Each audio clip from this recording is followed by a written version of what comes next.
Sir आपने बहुत अच्छे से कहा कि टेस्ट मैच और T20 का उदाहरण दिया, लेकिन 13 दिन में युद्ध खत्म हो जाना भी तो 2020 ही है सर।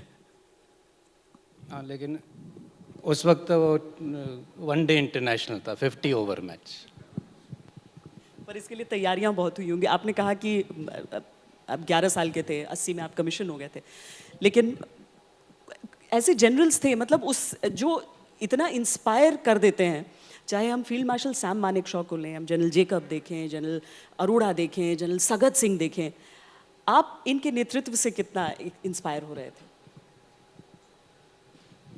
जैसे मैंने कहा कि जब हम वो इतिहास पढ़ते हैं और ना सिर्फ यूनिट के डाइजेस्ट और सर्विस, लेकिन जो ये मिलिट्री कैंपेन है वो 65 वॉर, 71 वॉर, वो सारे हमारे सिलेबस का भी हिस्सा हैं। चाहे हम एनडीए में हो, चाहे हमारे अलग अलग प्रमोशन एग्ज़ाम है, तो हर वक्त हमें ये कैंपेन बार बार भी पढ़ते हैं।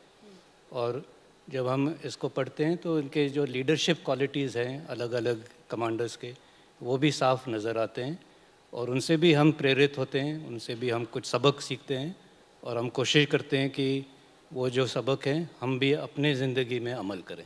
क्योंकि हम जितनी भी बैटल्स को के बारे में पढ़ते हैं और हम आज तक पर वंदे मातरम के ज़रिए वो बैटल्स दिखा रहे हैं अपने दर्शकों को, उसमें देखते हैं कि अगर ऑफिसर्स जो हैं वो एक तो हमेशा leading from the front, officers का जो सर्वोच्च बलिदान वो दे रहे हैं अपने, हम सामने पाकिस्तान की जब कैजुअलिटी देखते हैं तो वो जवान्स की ज़्यादा है, हमारे ऑफिसर्स आगे बढ़कर चल रहे हैं।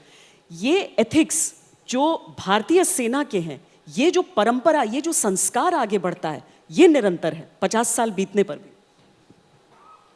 I hope so. सर,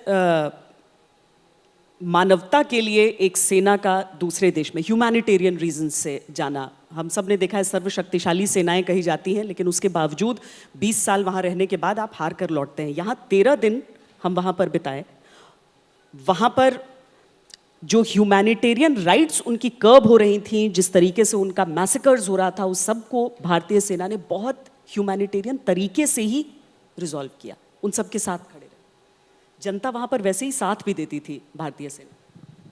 हाँ, जैसे मैंने कहा कि हमने ये सिर्फ एक युद्ध नहीं था बल्कि एक नया देश भी उस वक्त बना।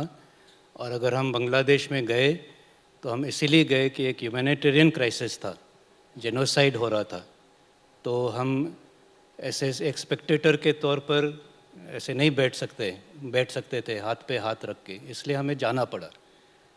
और क्योंकि हम उनकी मदद के लिए जा रहे थे, इसीलिए चाहे वो मुक्ति बाहिनी हो, चाहे वो बाकी जो पॉपुलेशन था बांग्लादेश का, उन्होंने हमारी बहुत मदद की। और मैं ये भी कहना चाहूँगा कि शायद उनके मदद बहुत ज़रूरी थी और उनके मदद के बिना हम इतनी जीत नहीं हासिल कर पाते। तो जो मुक्ति योद्धा है, मुक्ति बाहिनी के जो सदस्य थे, उनका भी उतना ही योगदान है इस जीत में जितना कि इंडियन आर्मी और आर्म्ड फोर्सेस का है।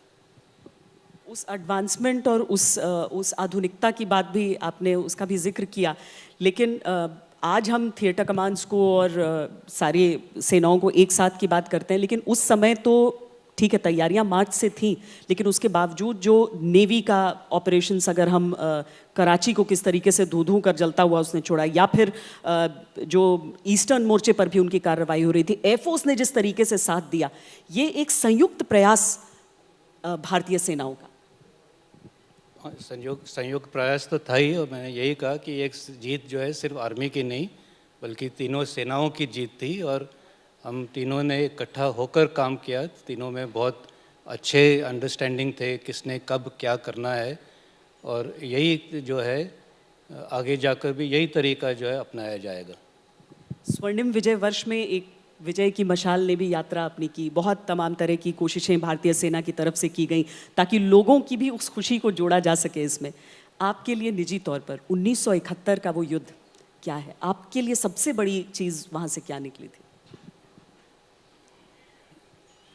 इससे पहले कि उसका जवाब दूं, मैं ये भी कहना चाहूँगा, जैसे आपने जिक्र किया कि ये पूरा वर्ष जो है हम स्वर्णिम विजय वर्ष के रूप में मना रहे हैं। और पिछले साल 16 दिसंबर को 4 विजय मशाल हमने नेशनल वॉर मेमोरियल से रवाना की थी, नॉर्थ साउथ ईस्ट वेस्ट चारों दिशा में। और ये मशालें जो है पूरे भारत में हर स्टेट राज्य प्रांत में जाके अभी 16 दिसंबर इस साल वो वापस नेशनल वॉर मेमोरियल में आएंगे। और ये सिर्फ एक कार्यक्रम है इस स्वर्णिम विजय वर्ष का, इसके अलावा बहुत सारे कार्यक्रम हुए हैं देश भर में। और 11 से 16 दिसंबर तक एक विजय पर्व भी होगा राजपथ पर।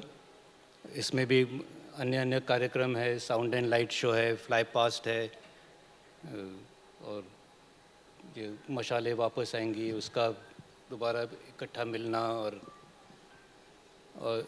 तो मैं आपके ज़रिए ये कहना चाहूँगा कि इस जो विजय पर्व है इसमें ज़रूर हिस्सा ले, और ज़्यादा से ज़्यादा लोग जो हैं यहाँ पर आए, जो दिल्ली में है और दिल्ली के आसपास हैं, और जो नहीं आ सकते वो इसको ज़रूर सभी चैनल्स पर होगा, उस पर देखें।